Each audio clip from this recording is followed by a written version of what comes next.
us take a mobile trip to Vegas, to that California desert stomp.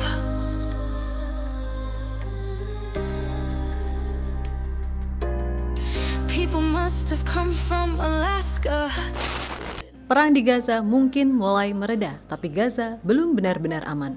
Di antara reruntuhan bangunan, kamp pengungsi, dan jalur bantuan yang terus diawasi dunia, kini satu rencana baru mulai dijalankan. Negara-negara internasional sepakat, wilayah ini tidak bisa dibiarkan tanpa penjagaan keamanan setelah perang. Sebuah pasukan stabilisasi internasional dibentuk, tujuannya menjaga gencatan senjata, melindungi warga sipil, dan memastikan bantuan kemanusiaan bisa masuk. Namun yang mengejutkan, bukan Amerika, bukan NATO, dan bukan negara Timur Tengah yang akan berdiri di garis depan operasi ini. Yang akan berada langsung di perbatasan Gaza adalah Indonesia. Pasukan TNI direncanakan ditempatkan di Rafah, wilayah kecil di selatan Gaza yang menjadi satu-satunya jalur keluar masuk warga dan bantuan kemanusiaan. Tempat di mana pengungsi melewati perbatasan, dan tempat di mana kehidupan Gaza bergantung setiap harinya. Karena itulah Rafah sering disebut sebagai pintu gerbang Gaza. Untuk pertama kalinya dalam sejarah konflik modern Palestina, tentara Indonesia akan berdiri di titik paling sensitif di wilayah tersebut, bukan sebagai pasukan perang, tetapi sebagai penjaga perdamaian. Barbarians rule their land, the sand. Barbarians rule their land, the sand.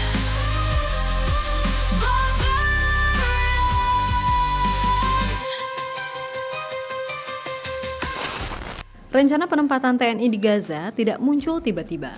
Setelah perang panjang yang menghancurkan sebagian besar wilayah Gaza, dunia menghadapi satu masalah besar. Siapa yang akan menjaga keamanan setelah tembakan berhenti? Tanpa pengamanan, bantuan kemanusiaan tidak bisa masuk. Rekonstruksi tidak bisa dimulai, dan konflik bisa kembali pecah kapan saja.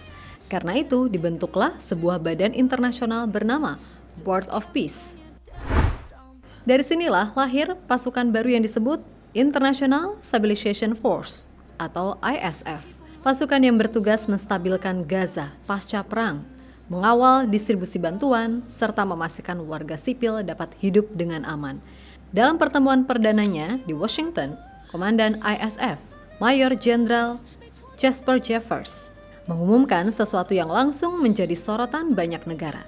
Indonesia ditunjuk sebagai wakil komandan pasukan internasional tersebut.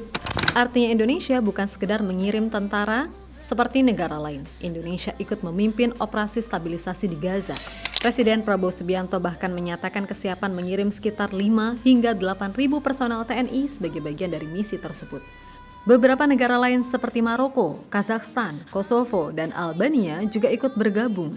Namun hanya Indonesia yang mendapatkan posisi komando lapangan.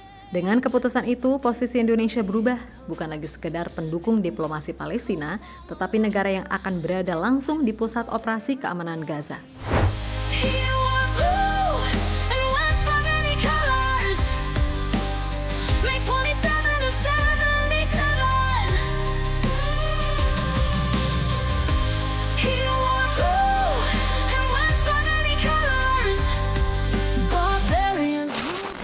Setelah struktur pasukan dibentuk, pertanyaan berikutnya adalah di mana mereka akan ditempatkan? Komandan International Stabilization Force, Mayor Jenderal Jasper Jeffers menjelaskan, Gaza akan dibagi menjadi 5 sektor operasi: Rafah, Khan Yunis, Deir el-Bahal, Gaza City, dan Gaza Utara. Dan menurut pemaparannya dalam pertemuan Board of Peace di Washington, penempatan pertama akan dilakukan di Rafah. Rafah bukan wilayah biasa. Wilayah kecil di selatan Gaza ini berbatasan langsung dengan Mesir dan sejak perang 7 Oktober 2023 menjadi satu-satunya jalur keluar masuk warga sipil serta bantuan kemanusiaan. BBC melaporkan 2 jalur lain yakni Erez dan Karim Shalom ditutup pemerintah Israel, membuat seluruh arus pengungsi dan logistik bergantung pada perlintasan Rafah. Artinya, setiap truk bantuan, makanan, obat-obatan, hingga evakuasi warga melewati titik yang sama. Inilah alasan mengapa banyak analis menyebut Rafah sebagai pusat kehidupan Gaza. Siapa yang mengamankan wilayah ini akan menentukan apakah bantuan bisa sampai ke warga atau tidak. Dan di titik inilah TNI kemungkinan besar ditempatkan. Menlu RI Sugiono juga menegaskan bahwa pengerahan pasukan Indonesia berada dalam kerangka misi kemanusiaan untuk melindungi warga sipil dan memastikan bantuan dapat berjalan. Karena fungsi itulah Rafah sering disebut sebagai pintu gerbang Gaza. Bukan sekedar wilayah perbatasan, tetapi satu-satunya akses kehidupan bagi lebih dari 2 juta penduduk Gaza. Hear me pain, I'm insane. When I'm leaving New York City, we hit the ramp, take the stage. Predictably it collapsed. People must have come from Alaska. They were witness to barbaric Rocky.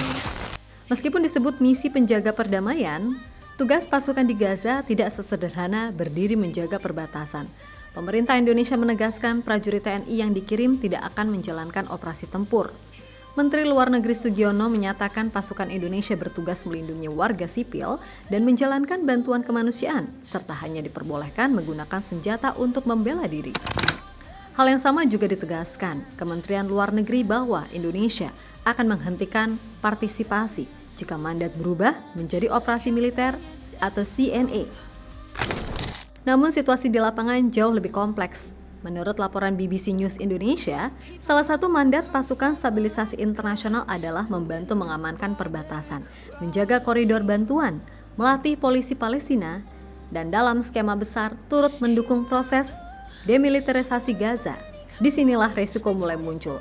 Rafah dan Khan Yunis, lokasi yang disebut sebagai area awal penempatan, dikenal sebagai wilayah dengan jaringan terowongan Hamas yang padat. Pakar pertahanan Universitas Pajajaran, Muradi, menjelaskan operasi penghancuran infrastruktur bawah tanah berpotensi memicu perang kota yang sulit bagi pasukan di lapangan. Pakar studi perdamaian Universitas Indonesia, Heru Susetyo, juga memperingatkan pasukan penjaga perdamaian bisa dianggap sebagai hostile force atau musuh oleh kelompok bersenjata jika mereka terlibat dalam pembersihan infrastruktur militer.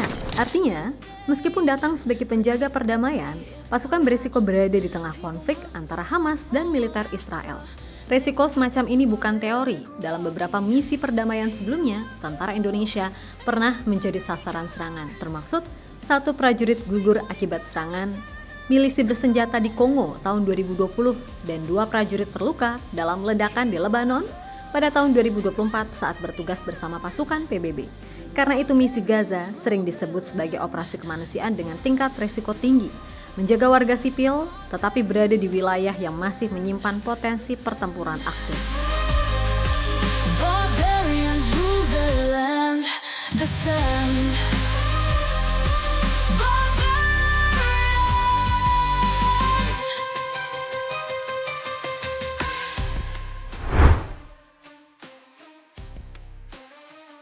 Di tengah rencana masuknya pasukan internasional, muncul pernyataan politik yang memperjelas kenapa keberadaan penjaga perdamaian dianggap penting oleh banyak pihak. Menteri Keuangan Israel, Bezalel Smotrich, mengatakan ingin mendorong kebijakan migrasi warga Palestina dari jalur Gaza maupun tepi barat. Dalam pidato partainya, ia mengatakan akan membatalkan perjanjian Oslo dan membuka jalan menuju kedaulatan penuh Israel. Ia bahkan menegaskan tidak ada solusi jangka panjang lainnya, sebuah pernyataan yang memicu kritik internasional karena dianggap mendorong pengusiran paksa warga Palestina.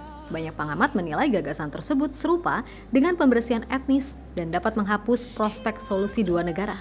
Kontroversi juga semakin panas setelah media Israel, Channel 14 menayangkan diskusi panel. Penasihat strategis Rami Piro menyatakan bahwa solusi untuk Gaza adalah mengeluarkan seluruh penduduk Gaza melalui emigrasi, bahkan menyebut kemungkinan melenyapkan populasi di wilayah tersebut.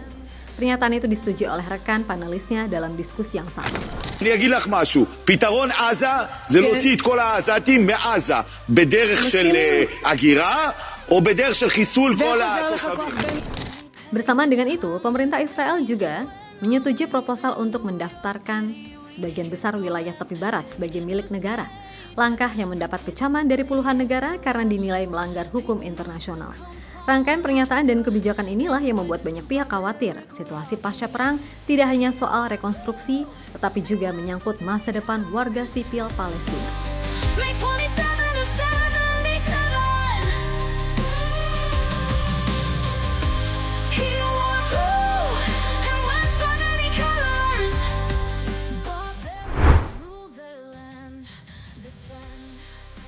Di sisi lain perhatian juga datang dari pihak Palestina sendiri. Juru bicara Hamas, Hazem Qassem, menyatakan pihaknya menerima kehadiran pasukan penjaga perdamaian internasional dengan syarat mereka hanya memantau pelaksanaan gencatan senjata dan tidak ikut campur dalam urusan internal Gaza. Ia menegaskan pasukan tersebut diharapkan menjadi penyangga antara militer Israel dan rakyat Gaza. Harapan itu muncul karena kondisi warga sipil masih sangat rentan. Pasca perang, sebagian besar infrastruktur rusak dan distribusi bantuan bergantung pada koridor kemanusiaan yang harus diamankan oleh pasukan stabilisasi. Mandat International Stabilization Force sendiri mencakup pengamanan bantuan, perlindungan warga sipil, serta pelatihan aparat kepolisian lokal agar pemerintah sipil dapat berjalan kembali. Menteri Luar Negeri RI Sugiono juga menegaskan Indonesia mengirim TNI dalam kerangka perlindungan warga sipil dan bantuan kemanusiaan. Menurutnya, prajurit Indonesia akan berperan sebagai penjaga perdamaian, bukan pihak yang terlibat pertempuran. Karena itu, bagi banyak warga Gaza, kedatangan pasukan internasional bukan dilihat sebagai operasi militer, melainkan sebagai jaminan keamanan dasar. Agar bantuan makanan bisa masuk, rumah sakit bisa berfungsi, dan kehidupan sipil dapat perlahan kembali berjalan. Di titik inilah posisi Indonesia menjadi penting, bukan sekedar bagian dari koalisi, tetapi salah satu pasukan yang diharapkan berdiri di antara konflik bersenjata dan masyarakat sipil Gaza.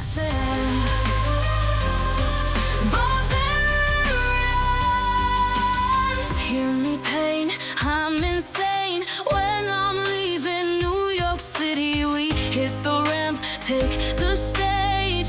Predictably it collapsed. Penempatan TNI di Gaza bukan hanya soal operasi militer luar negeri. Indonesia akan berada di titik paling sensitif konflik dunia.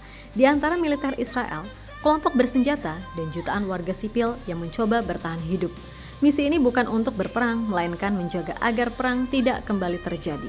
Untuk pertama kalinya, pasukan Indonesia akan berdiri di gerbang Gaza, membawa satu peran sederhana namun berat, menjaga keselamatan manusia di tengah konflik yang belum sepenuhnya berakhir.